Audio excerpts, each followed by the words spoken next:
চুপ্পুকে অপসারণ করে তাকে মোহাম্মদ ইউনূসকে রাষ্ট্রপতি হিসেবে দেখতে চায় এবং তাকে রাষ্ট্রপতির যথাযথ ক্ষমতা নিয়েই রাষ্ট্রপতি হিসেবে দেখতে চায় এবং প্রত্যেকটি রাজনৈতিক শক্তি আওয়ামী লীগের বিরুদ্ধে গণঅভ্যুত্থানের পক্ষে 17 বছরের নিপীড়িত শক্তিগুলোকে আমরা জাতীয় সরকারে ঐক্যবদ্ধভাবে দেখতে চাই।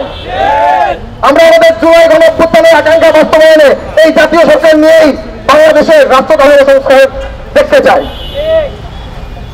এছাড়া আমরা দ্বিতীয় কোনো পন্থা দেখতে পাচ্ছি না। উপদেষ্টা পরিষদ নিয়ে প্রচন্ড লেভেলের বিতর্ক রয়েছে।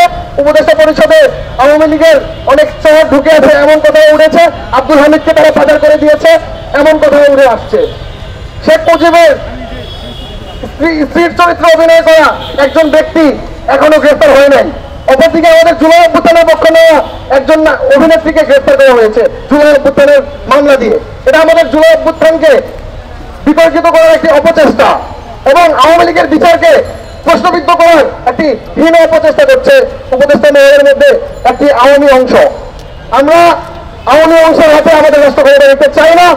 আবারও বলছি, আমরা রাষ্ট্রপতি হিসেবে শাহাবুদ্দিন চুপ্পুকে এবং অপসারণ করে আমরা ডক্টর মোহাম্মদ ইউনূসকে রাষ্ট্রপতি হিসেবে এবং বাংলাদেশের সর্বজন স্বীকৃত যে রাজনৈতিক দলগুলো রয়েছে যারা 17 বছর নিপীড়িত হয়েছে তাদের সবার অংশগ্রহণের ভিত্তিতে একটি জাতীয় সরকার দেখতে চাই যারা আগামী নির্বাচনের আগ পর্যন্ত আমাদের কাঙ্ক্ষিত সংস্কার এনে দিবেন।